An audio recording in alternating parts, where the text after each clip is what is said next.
Hey everyone, welcome to a brand new video here on the channel. Today we're continuing Final Fantasy XVI, doing the missions Things Fall Apart and Down the Rabbit Hole. Hopefully you'll enjoy it. If you do, go ahead and press that like button. Don't forget to subscribe for variety content, and let's get into the video. Okay, back to the hideaway.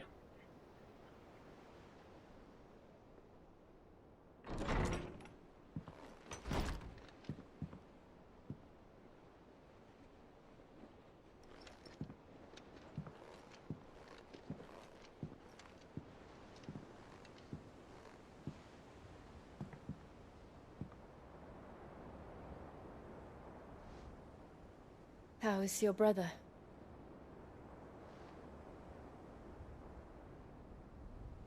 Asleep since I returned from the Dominion. Must have worn him out. Says he should be back on his feet soon enough. For a while, at least.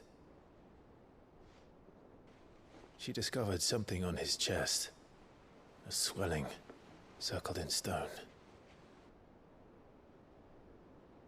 The curse. From Ultima. For every mountain we climb, another rises up to greet us, doesn't it? It's never ending.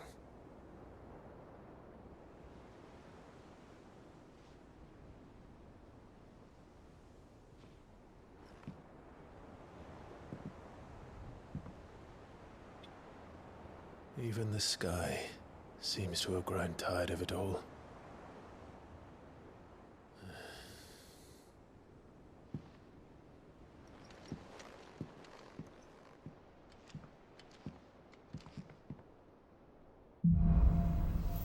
Things Fall Apart. Alright, well, let's go speak to Otto then. Oh wait, I can't go out this way. It'd be so much easier. So much quicker. But I guess it is what it is. Did you see So the we'll just run out.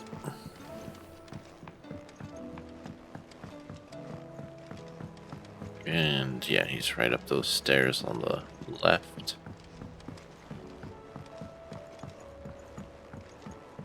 There's talk of these skies driving. Okay, Otto, what you got for me? Otto, how fares the realm? The realm? Oh, she's just fine. As long as you look past the fat storms out Mothercrystals and her skies are a roiling cesspit. And Gav? He's with your uncle in the Free Cities, helping Mid with her project. Sent an owl their way the moment the winds turned foul. Still waiting on a reply, though. Do you have any good news? Well, that depends on your definition of good. All right, fine. What do you suggest we do? Oh, no, I'm just a messenger. I leave the scheming to those more suited to the task.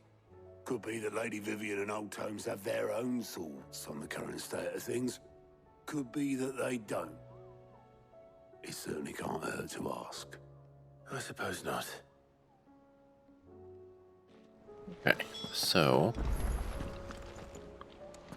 wait, over here.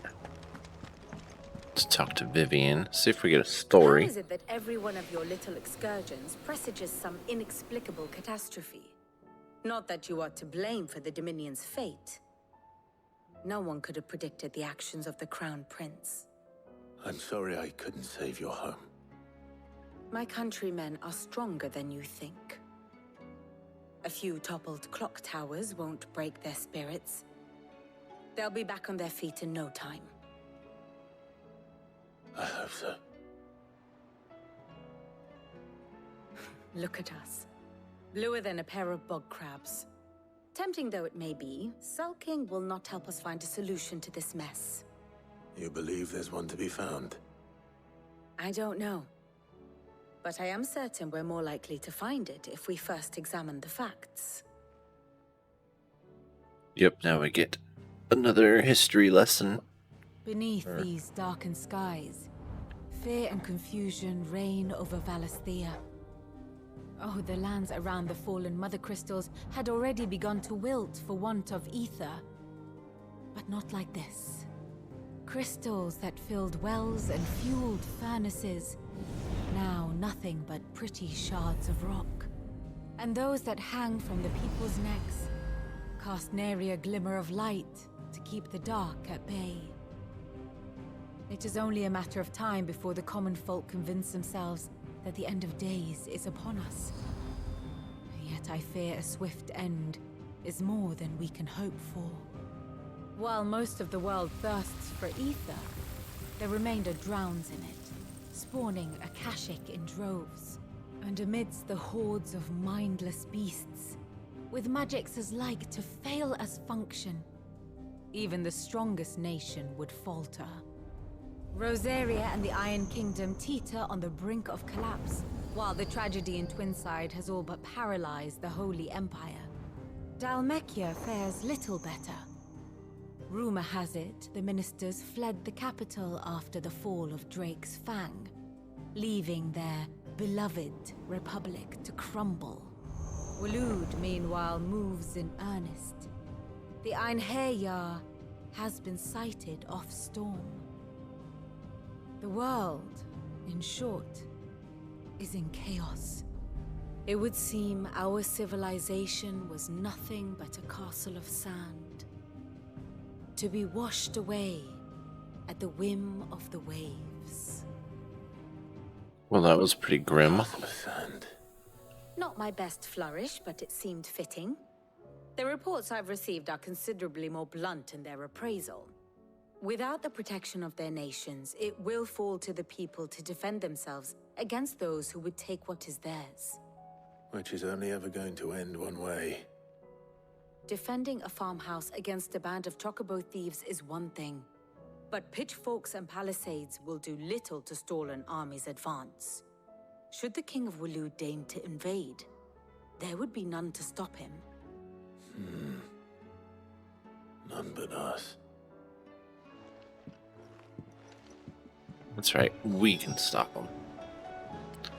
Speak with Hippocrates. Okay, so we'll go down this way. Did you see that? Tell me you saw that. Well, it's always interesting to see what the townspeople are talking about. Keep getting stuck on all the hedges. Okay, open. Hello, Hippocrates.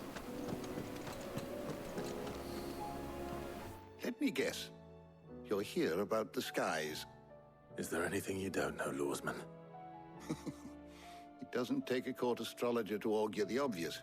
As for what has disturbed the heavens, that, I believe, is a question the Fallen might be better placed to answer than I.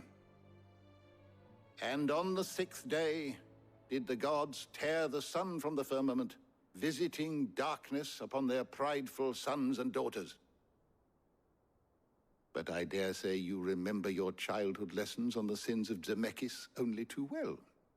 You think they're connected? That Ultima was one of the gods responsible?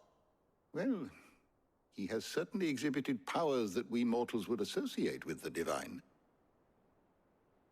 There is nothing divine about him. But he wouldn't be the first god of whom that could be said, now would he? Yet for all the fairy tales that tell of the sins, there is almost nothing in the way of actual historical accounts. Had I the Journal of Moss the Chronicler, I may have been able to tell you more, but alas, I fear all remaining copies have been lost to time. You will forgive me, I hope? Certainly not. Because there is nothing to forgive.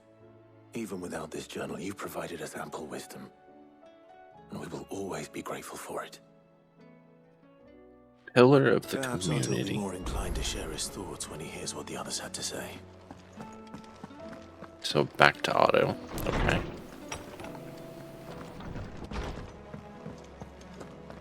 Let me through.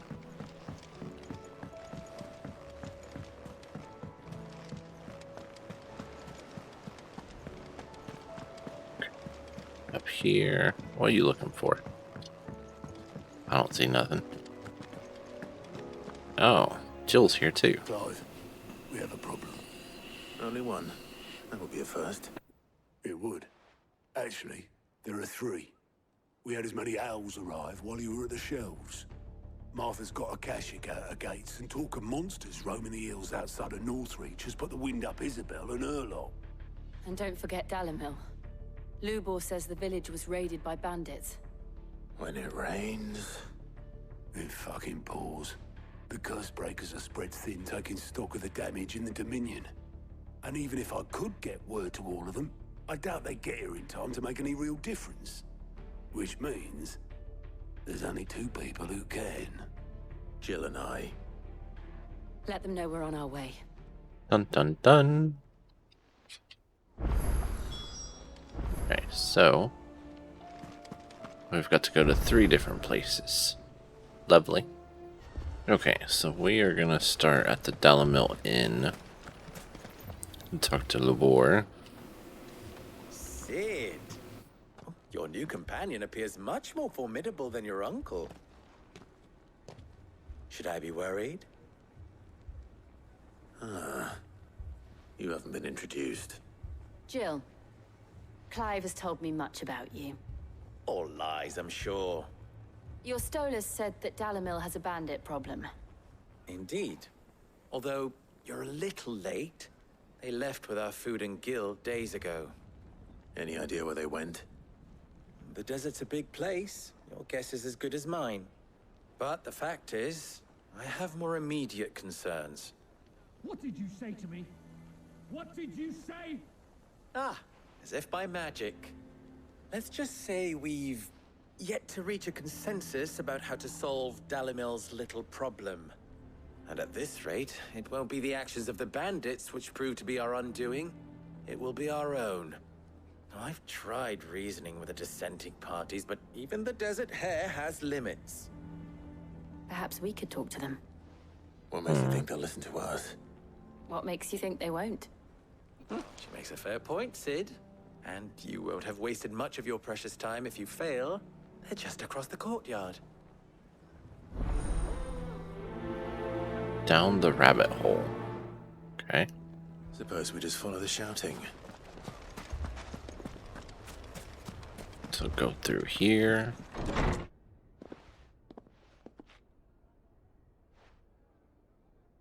You wouldn't talk like that if it had been your men whose throats were slit. Blood for blood, it's the only way. We hire mercenaries and have them mount the bandits' heads on our walls as a lesson to the rest. And what happens when those mercenaries are slaughtered like your men? Are you going to hire more? We're better off using that coin to buy food and supplies. If we hire mercenaries, the only thing we're buying is the bandits' ire. And you cannot fill empty bellies with that. Do you hear me? But what happens when they come back? Maybe it'll be your throat that's slit. That's enough. Both of you. Any more of this and I'll throw you out myself. Come back when you're ready to talk like adults.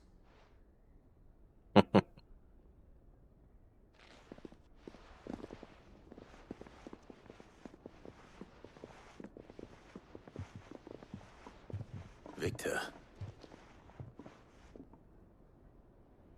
What's he doing here? Let's find out. Sid.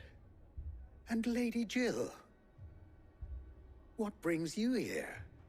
I was about to ask you the same thing. Costness is in chaos, and the markets have all but ceased to operate. The Briar's Kiss here in Dalimil is the only place I can reliably obtain supplies. I was here to do just that when Master Lubor told me of his troubles. He thought I might be able to talk some sense into these fools. But if you're here, I suppose his patience must be waning. Who are those people? Those were the thorns in Lubor's side. And the reason this place might be headed the same way as Costness. It's these accursed skies. The darkness is enough to drive a man to madness. Or an entire city, for that matter. We're still working on the skies. But in the meantime, Perhaps we can find a solution to Dalimil's problems. All I gotta do is get rid of the bandits. Come on, we can do For it. all our sakes. Surely we can do it. So back out. Speak with Lugor again. So, you see my predicament? What I saw was a room full of people who were angry and afraid. And with good reason by the sound of it. But if left to smolder, that anger and fear could set the entire town alight. My thoughts exactly. What to do? Both sides wish to protect their homes and livelihoods, if only they could agree on how. But as long as they are divided, we are vulnerable. And if there's one thing bandits like, it's an easy target. What would Sid the Outlaw suggest? Well, if it were my namesake, he'd let them choose for themselves and be on hand to pick up the pieces when it all went wrong. That sounds like a recipe for disaster. A recipe for disaster is precisely what it is. But perhaps that realization would be enough to make them question the ingredients. While it's plain neither Conrad nor Natalie will countenance the other's proposal, it may still be possible to make them doubt their own. Before presenting them with a third option.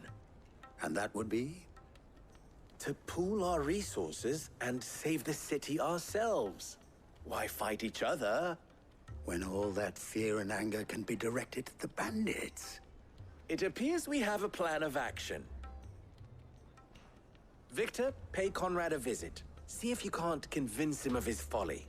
I'll speak with Natalie. As you wish. Yes. Your faces are not well known in this town. That may prove useful. Don't worry, Victor and I will do most of the talking. You need only play along. Play along? What he means to say is yes.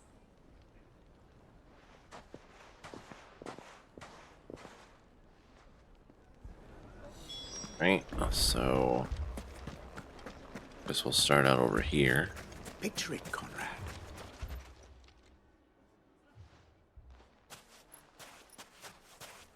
Ah, here she is.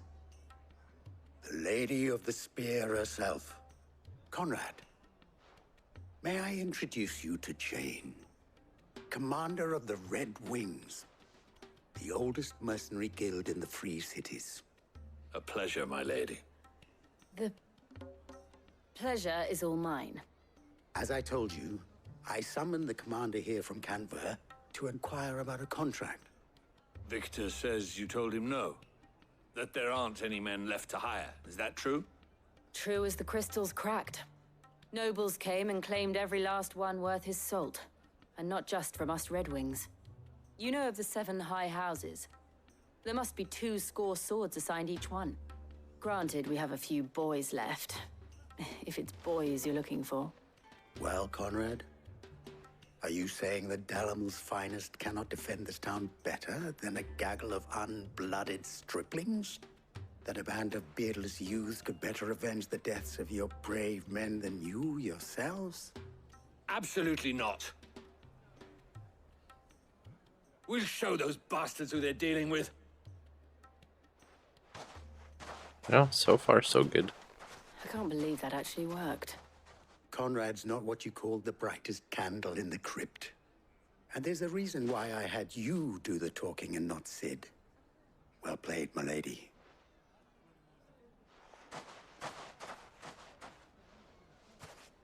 Okay, so now make our way to the second one. This one's a little further out, huh? If I had my pickaxe, I would... I mean, Here we it go. may still be possible to buy something. Ah, here he is now. Natalie, allow me to introduce Lord Underhill of Randalar's prestigious League of Merchants. Lord Underhill. At your service. Underhill. I was just telling the good lady of our conversation, my lord, and how you were lamenting the state of the capital's stores. Lubor says that not only are the granaries almost empty, but that war and the Blight mean this season's harvest won't be enough to fill them for winter. Indeed, certainly that is the case. The nobles in the capital are buying up the city's stocks of barley and wine, driving the prices higher than most commoners can afford. It is only a matter of time before the peasants revolt. It is worse than I thought. If what Lord Underhill says is true, I fear we have little hope of supplementing our stores, meager though they regrettably are. And while I applaud your endeavors to dissuade our more bellicose citizens from seeking vengeance, I sense Conrad is not wrong in his assessment of the bandits' likely return. Which means that now, more than ever, we will need to secure what little we still have. Food, weapons, herbs, everything. If our humble town is to endure not only this hardship, but those that are certain to follow, we must stand united. All right. If it will help to protect my home, I'll do it. But you needn't have gone through this charade.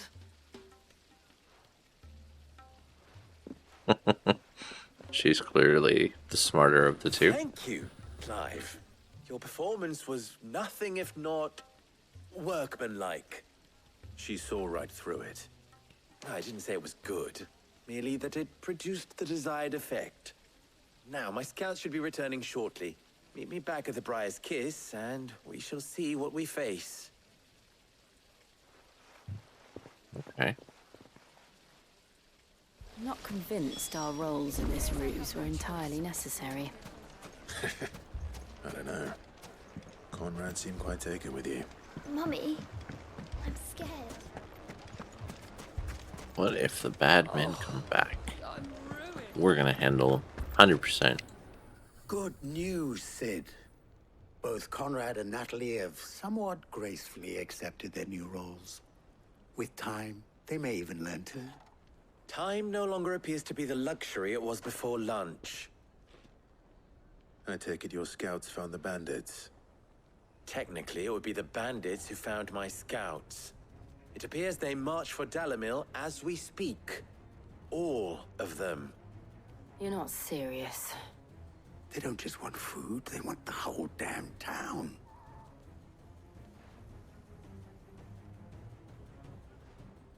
I have a favor to ask.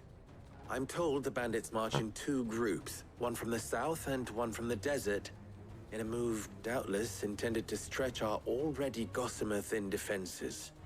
Very well. Jill and I will meet those from the desert. But what of the rest? The rest, my friend, the city shall fight. Together. The stakes, I concede, are high. But if this does not unite Dalimil, nothing will. That is a lot of faith to put into those who had their hands around each other's throats but a moment ago. Then it will be for us to see that their hands are kept occupied. And I do mean us. I thought you might say that. We'll hold them off for as long as we can. And we will do the same. We'll get rid of them all. Come on. Don't undersell yourself.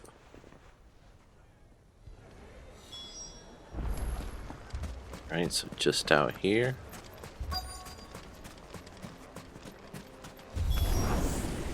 There we go. Come on, buddies. The women folk have come to us. I'll take that one. It's all yours.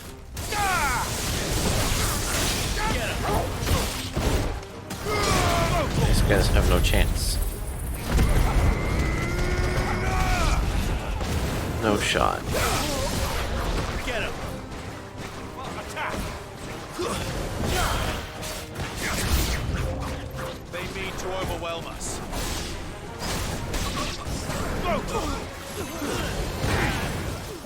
Well, I mean, they can try to overwhelm us, but it's not gonna happen.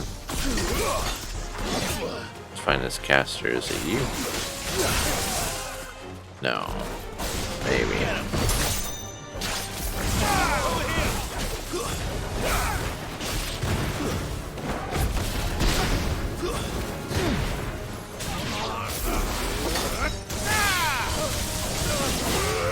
This one. And more enemies.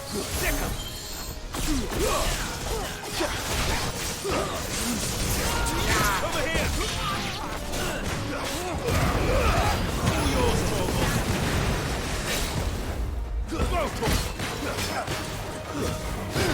I thought we had a beefier one. Get him.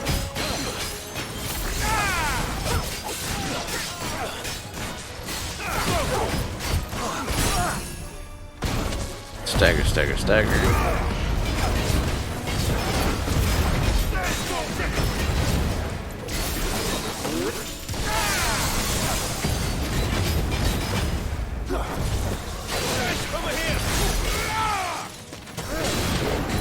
He really thought he was going to hit me in the middle of that.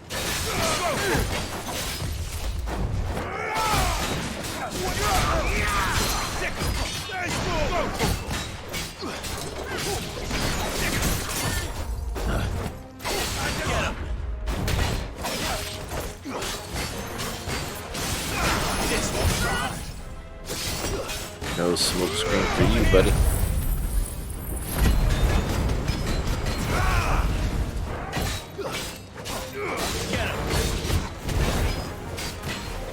You're finished. All right, they're down. The townspeople. Could they have held out? I don't hear any fighting. What do you think? That we should hurry.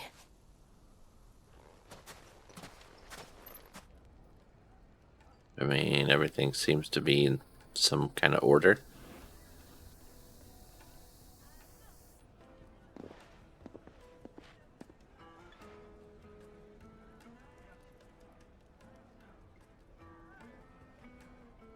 Natalie, I owe you an apology. You did well out there. The inn would have been lost had you not held the line. Without you, there would have been no line to hold. You saved us, Conrad. You saved Dalimil. We all saved Dalimil. Like the plan worked. Conrad seems to have had a change of heart. I'd say they both have. I take it from your presence that our visitors from the desert won't be joining us either. Pity. The plan worked, Sid. Granted, it only took an army of bloodthirsty bandits at our gate. Calm now, Victor. Why quibble over the details? We are Right? united, and that is all that matters. As for you, Sid, you fight considerably better than you act. I'll take that as a compliment. Okay. You wear a hat they call dad. Me, I'm the dad in the hat. You just like clubbing and clothes. Me, I like afternoon naps. 3, I be missed for the road.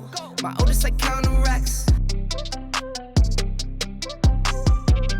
You wear a hat they call dad. Me, I'm the dad in the hat.